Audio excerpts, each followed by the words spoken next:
In October 2005, 20 years ago, LEGO published the first 2 stories on the Dino Attack website. These 2 entries serve as a prologue to the theme storyline, a series of radio transmissions as the city is suddenly attacked by dinosaurs. From the news anchor of station TREX. Wait, this bulletin just handed to me. A flying creature identified as a pteranodon has been spotted above the Jeremy building, headquarters of this radio station. To the report of Swampfire 1. This is Swampfire 1 to base. I can confirm reports of prehistoric hostiles in the city. Better get those dino fighters marked and ready. They're gonna have their work cut out for them. But most notably, an SOS from Dr. Nicole Soscia. Is there anyone out there? This is Dr. Nicole Soscia from the Science Museum. We have been overrun by... I can hardly believe it. Dinosaurs. The rest of the staff has run off, but I stayed behind to monitor some dangerous radioactive experiments. Please, if anyone can hear my voice, send help. There's a raptor right outside the lab, and he's... This is the first time we ever hear of Dr. Soscia. It would also be the last time, which doesn't bode well for her survival. At first glance, there's nothing special about her or this particular scene. Just a random civilian in peril during the Dino Attack. But what if I told you this may have been the most important scene in the entire storyline? What if this was the key to everything? What sort of radioactive experiments were being conducted here? What was really going on at the Science Museum? Who is Dr. Nicole Soscia? The city is safe. For now. But until we know where the dinos came from and why, can we ever be sure the Dino Attack won't happen again? These are the final words of the LEGO Dino Attack storyline, published online in January 2006. Indeed, it sums up a major element of the Dino Attack story that is left unresolved. A story that is pretty simple and bare bones. Mutant dinosaurs rampage across cities all over the globe, and the Dino Attack team drives them off.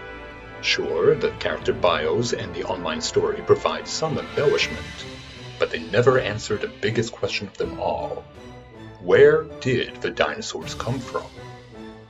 Just like Specs in this final broadcast, we never found out the answer.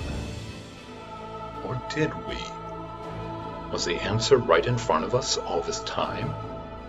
Or rather, 2 different answers? We'll be taking a few looks at the T-Rex's description during this video. First, notice that the T-Rex is described as the ultimate machine creature. A machine? As in a robot? This is immediately followed by the phrase, like the real thing. That specific wording insinuates that the T-Rex in Dino Attack is not actually a real Tyrannosaurus Rex.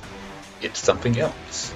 Something that is merely similar to a T-Rex. Taken together, these 2 statements suggest that the T-Rex is some sort of robot facsimile of a Tyrannosaurus Rex. And according to LEGO designer Mark Stafford, this interpretation is correct. In 2014, Stafford commented on the LEGO subreddit. He stated that the backstory of LEGO Dino Attack is that these rampaging dinosaurs were intended to be robotic. It would seem that this was meant to handwave any potentially problematic violence within the toy line. Gunning down living creatures is a no-no, but gunning down robots is perfectly okay. This caught the attention of my friend and fellow Dino Attack RPG writer, Brickman McStuds, who asked if there were any further details that Stafford could share about the dinosaurs' backstory. According to Stafford, these robot dinosaurs had originally been created for a dinosaur theme park. For you Michael Crichton fans in the audience, think Jurassic Park meets Westworld. And in true Crichton fashion, These robot dinosaurs went out of control and started attacking everybody. That certainly paints Ian Malcolm's quip about Pirates of the Caribbean animatronics in an ironic light. So there we have it. Robot dinosaurs that escaped a dino theme park. Case closed, mystery solved. Right? Well, not really. Honestly, this raises far more questions than it answers. Going by the dinosaurs' descriptions, we see that they have laser vision, nuclear furnaces, force fields, lightning bolts, all in addition to being strong enough to tear through cyber titanium and bite through solid steel. Who would ever program such lethal robots for a theme park? It's like they were practically begging for disaster to happen. Shadow's bio mentions the dinosaurs having nests. In the online game, you score bonus points for neutralizing dino eggs. So, the robots are capable of making nests, laying eggs, and reproducing? That doesn't sound right. And then there's the mutant lizards. What about them? Are they robots too? Their name is pretty explicit about being mutants, and their description refers to breeds. Actually, for that matter, everything is consistently referring to the dinosaurs as mutants. The catalogs, the magazine articles, the online game, the product descriptions, why, even the boxes of the sets themselves. With the one exception of the T-Rex's description, there's not a single hint anywhere in any published materials that the dinosaurs are robots and not mutants. So what happened? Well, this is speculative on my end, but I do believe there's a potential explanation about this disconnect between Mark Stafford's word and the actual Dino Attack storyline. Stafford is a LEGO set designer. Although he is not credited in designing any of the sets for Dino Attack, we do know that set 7477 T1 Typhoon vs. T-Rex was designed by William Thorogood, a friend of Stafford.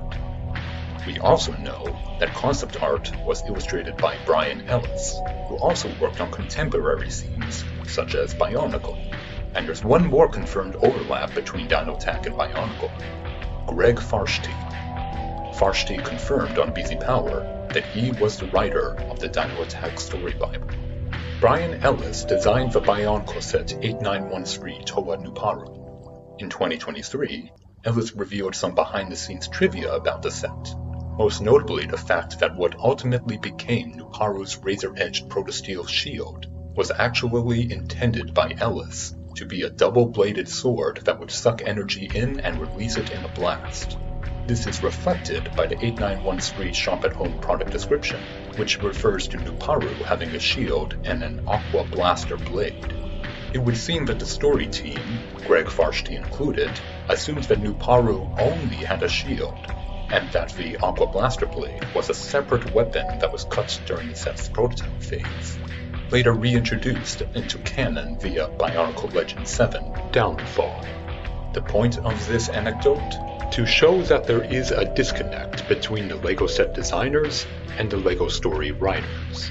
Therefore, my assumption is that while the Dino Attack set designers may have originally intended for the dinosaurs to be robots, this was either not communicated or was deliberately ignored by Greg Farshti when he wrote the story Bible, which in turn became the basis of the published storyline referenced in all marketing materials.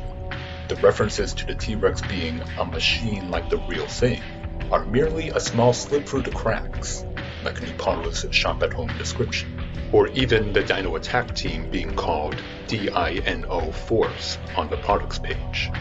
So, if we rule out Stafford's explanation about theme park robots, then where did the mutant dinosaurs come from? The USA and Australia may have never gotten a clear answer, but there was one more country where Dino Attack was released: Japan. And they got one more critical piece of merchandising that was not released in the English market. On one side of this promotional poster is a variant of Dino Attack promo art that we've seen in LEGO Magazine. On the back side is something far more interesting: the Dinosaur and Dino Busters Encyclopedia. It advertises the sets, provides bios of the characters, and a short blurb about the story. I had found these photos on Carousell and reposted them on Wikipedia, but I didn't think much of them at the time. That is, until I was listening to the Blocks and Talks podcast about LEGO Dino Attack in 2024, in which Lore Escape referenced the poster while describing the origins of the mutant lizards. I took a second look at that poster.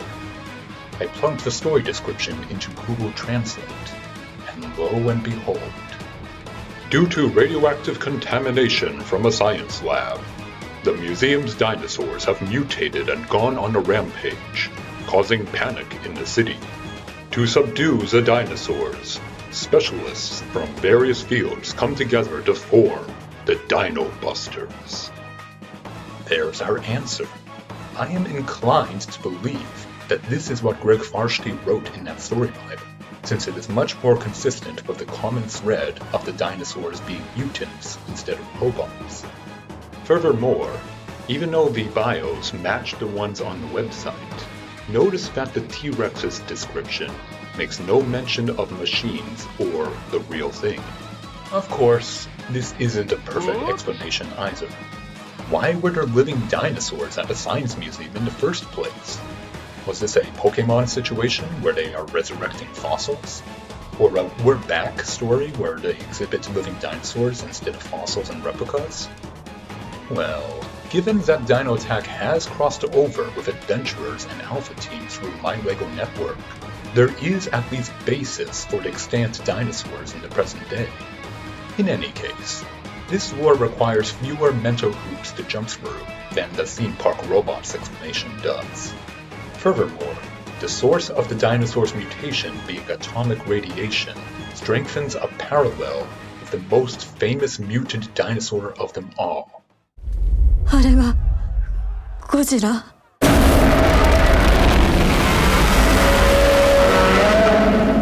Much like what Adventurers was for Indiana Jones, Dino Attack seems to be LEGO's unlicensed version of Godzilla. Not that one. No, not that one. Not that one. Not that... Actually, that one's not too far off from LEGO Dino Attack. Ah, there we go. That's the one. Powerful mutant dinosaurs destroying the city? Check. The T-Rex having nuclear breath? Check. Military forces fighting back? Check. News reporters caught up in the action? Check. The moral dilemma of studying the dinosaur versus exterminating it? Check. Worth noting is that Greg Farshty did confirm that he watched Godzilla movies, so it's likely he had them on his mind while writing the storyline. And if you haven't, you should totally go watch the original 1954 film. And I wholeheartedly recommend Godzilla -1. Shin Godzilla also just re-released in theaters. These are as close as you can get to seeing a live-action LEGO Dino Attack movie on the big screen. Of course, I can't read Japanese, and Google Translate is, well, Google Translate. So take this with a grain of salt. But from what I can see, 3 relevant words do appear to be in the original Japanese text: radioactive, science, and museum. Wait a minute. Where have we heard those 3 words before? This is Dr. Nicole Soscia from the Science Museum. But I stayed behind to monitor some dangerous radioactive experiments. For nearly 20 years, I thought this was just an inconsequential throwaway scene about a random civilian who was never mentioned again. But now, looking at it again, Dr. Nicole Soscia works at a science museum and monitors radioactive experiments. Science, museum, radioactive. Was this secretly a hint all along? Who is Dr. Nicole Soscia, really? Just an innocent bystander? Or the creator of the mutant dinosaurs? Could her laboratory have been the source of the Dino Attack? This forever changes the way I look at Story 2. As I said, I'm not the first to notice this long-lost Japanese Dino Attack lore, but I am the first to propose its connection to the online story, and so that's why I'm spreading awareness and making this video, to share this knowledge with my fellow LEGO fans. It could all just be a coincidence, but the details line up far too well with the Japanese poster. I'm willing to bet that both of these are derived from Greg Farshti's story Bible, if they weren't outright written by Farshti himself. Who knows what hidden treasure troves of details remain hidden in that Bible, unseen by the public eye for the past 2 decades. Just like Specs at the end of the online story, we may never know the true answer. And maybe that was the point. The fact that we're still talking about this and wondering about it in 2025 may be the reason why LEGO never gave us a firm definitive answer, at least in the English publications. After all, just imagine.